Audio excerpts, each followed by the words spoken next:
नमस्कार, मैं डॉक्टर मानक जैन। आज हम बीए पाठ प्रथम के प्रथम प्रश्न पत्र का अध्ययन करेंगे और आज के क्रम के तीसरे पार्ट में हम पढ़ेंगे वैदिक सभ्यता अथवा आर्य सभ्यता क्या थी। वैदिक सभ्यता के अध्ययन की जानकारी हमें वेदों से प्राप्त होती है। वैदिक सभ्यता से आर्यों की राजनीतिक, सामाजिक, धार्मिक, आर्थिक स्थिति की जानकारी मिलती है। वैदिक युग को मूलतः विद्यार्थियों दो भागों में बांटा जाता है। पहला है ऋग्वैदिक अथवा पूर्व वैदिक सभ्यता और दूसरा है वैदिक अथवा उत्तर वैदिक सभ्यता। ऋग्वैदिक तथा पूर्व वैदिक सभ्यता की अब हम विस्तार से चर्चा करेंगे और सर्वप्रथम हम देखेंगे कि सामाजिक जीवन कैसा था। पहला है इसका पार्ट पारिवारिक जीवन। आर्यों ने समाज की आधारभूत इकाई परिवार थी। ऋग्वैदिक परिवार पितृसत्तात्मक होता था। परिवार का मुखिया संपूर्ण परिवार पर अपना आधिपत्य रखता था।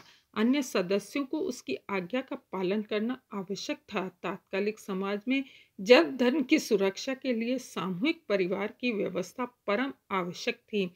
पिता के पश्चात परिवार का गृहपति प्राय सबसे बड़ा पुत्र बनता था। परिवार में गृहपति का विशिष्ट महत्व और आदर होता था। गृहपत्नी पर घरेलू कार्यों की संपूर्ण जिम्मेदारी होती थी। पुत्र न होने पर गोद लेने की प्रथा भी प्रचलित थी। दूसरा है भोजन और पेय पदार्थ। ऋग्वैदिक व्यक्तियों के भोजन में दूध का विशेष महत्व था। दूध तथा उससे बनने वाली वस्तुओं का व्यापक रूप से प्रयोग किया जाता था। भोजन शाकाहारी ही नहीं, मांसाहारी भी होता था। प्राय भेड़, बकरी व बैल का गोश्त लोग भून कर खाते थे। गाय को पवित्र माना जाता था। सोमरस और मदिरा का प्रयोग होता था। ऋग्वेद में यद्यपि मदिरा पान को अधार्मिक व अपराध प्रेरक बताया है, परंतु मदिरा पान का अधिक महत्व था। नेक्स्ट है आमोद प्रमोद के साधन। जीवन के प्रति आर्यों का स्वास्थ्य आशावादी दृष्टिकोण था।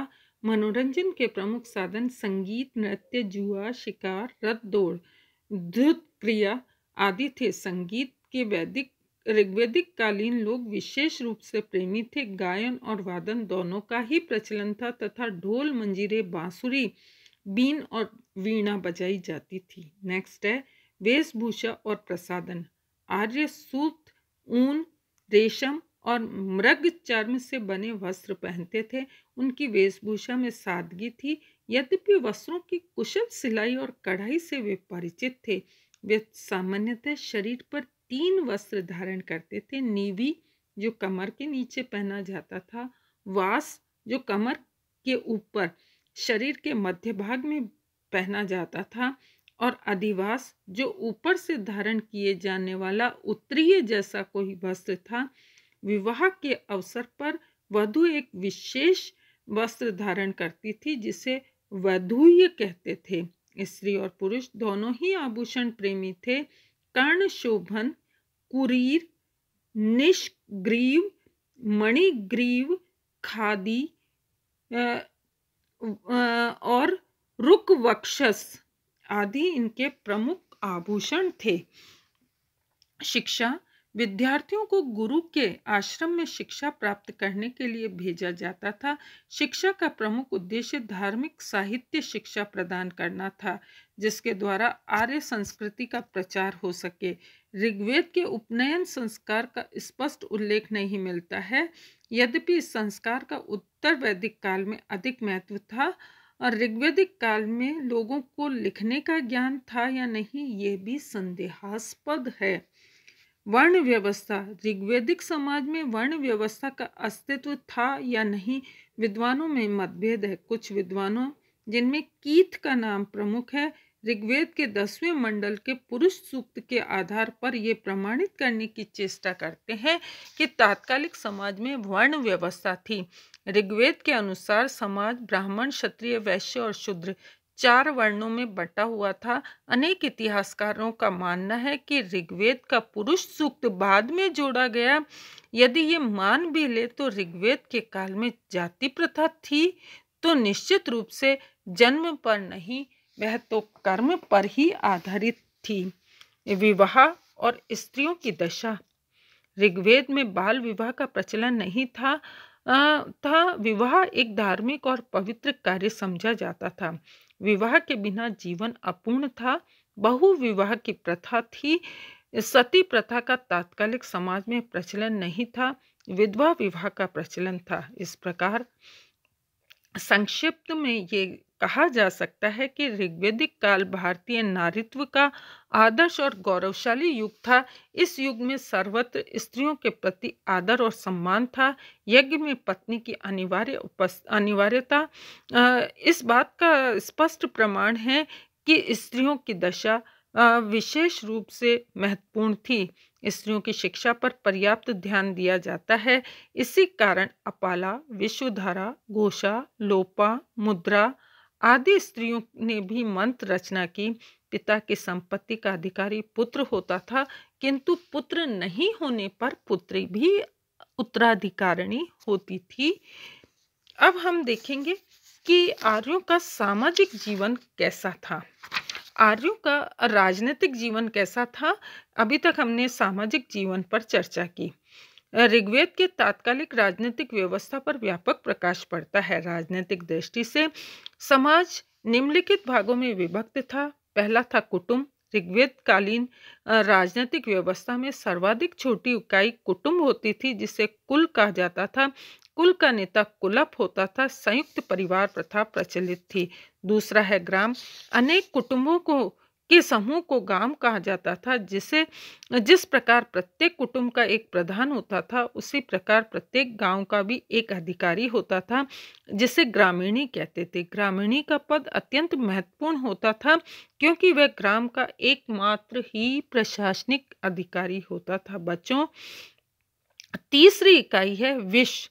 अनेक ग्रामों के समुदाय को विश कहते थे, जिसका अधिकारी विशपति होता था। चौथी इकाई है अनेक विश मिलकर जन की रचना करते थे। जन के प्रधान अधिकारी को गोप कहा जाता था। और अंतिम है राष्ट्र। देश या राज्य को राष्ट्र कहते थे। इसके अलावा ऋग्वेद काल की शासन व्यवस्था के बारे में यदि कहा जाए तो ये राजतंत्रात्मक थी, जिसका अध्यक्ष राजा होता था। ऋग्वेद में गणों का उल्लेख है, किंतु राजतंत्र ही अधिक संख्या में प्रचलित थे। राजा की स्थिति कैसी थी ऋग्वेद काल में, यह देखना भी आवश्यक है।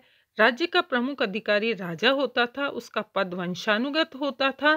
कभी कभी राजवंश में से किसी भी व्यक्ति को चुनकर राजा बना दिया जाता था। ऋग्वेद में राजा के कार्यों का स्पष्ट वर्णन नहीं है, किंतु ऐसा प्रतीत होता है कि राजा सबसे पवित्र सम्माननीय कार्य शत्रुओं से प्रजा की रक्षा करना था। राजा निरंकुश नहीं थे। राज्याभिषेक के समय जनता के हित में ही कार्य करने की उसे शपथ लेनी पड़ती थी। राजा को जनता कर देती थी, जिसे बलिहत कहते थे। नेक्स्ट है पुरोहित और सेनानी। ऋग्वेद में पुरोहित एक शिक्षक, पथ प्रदर्शक, दार्शनिक, मित्र के रूप में राजा का प्रमुख साथी होता था। राज परिवार के समस्त धार्मिक कार्यकलाप करने के साथ साथ पुरोहित राजनीतिक कार्यों में भाग लेता था। सेनानी सेना का सबसे बड़ा अधिकारी होता था। सेनानी का प्रमुख कार्य अन्य राज्यों पर आक्रमण करना और राज्य पर हुए आक्रमण का सामना करके राज्य की रक्षा करना था। नेक्स्ट है सभा और समिति। ऋग्वैदिक राजाओं की स्वेच्छाचारिता पर प्रतिबंध लगाने वाली दो संस्थाएं सभा और समिति थी। वेदों में सभा और समिति को प्रजापति की कन्या कहा है। सभा और समिति के वास्तविक स्वरूप के बारे में विद्वान एकमत नहीं है। लुडविन के अनुसार समिति जनसाधारण की संस्था थी तथा सभा होमर कालीन गुरुजन सभा के समान संस्था थी, जिसमें गिने चुने लोग ही होते थे। जिम्मम के अनुसार समिति प्रजा की राष्ट्रीय परिषद थी और सभा गांव के वयस्क लोगों की संस्था थी। सभा और समिति का स्वरूप कुछ भी रहा हो, लेकिन ये निश्चित है कि इन संस्थाओं को व्यापक अधिकार प्राप्त थे। इति नमस्कार।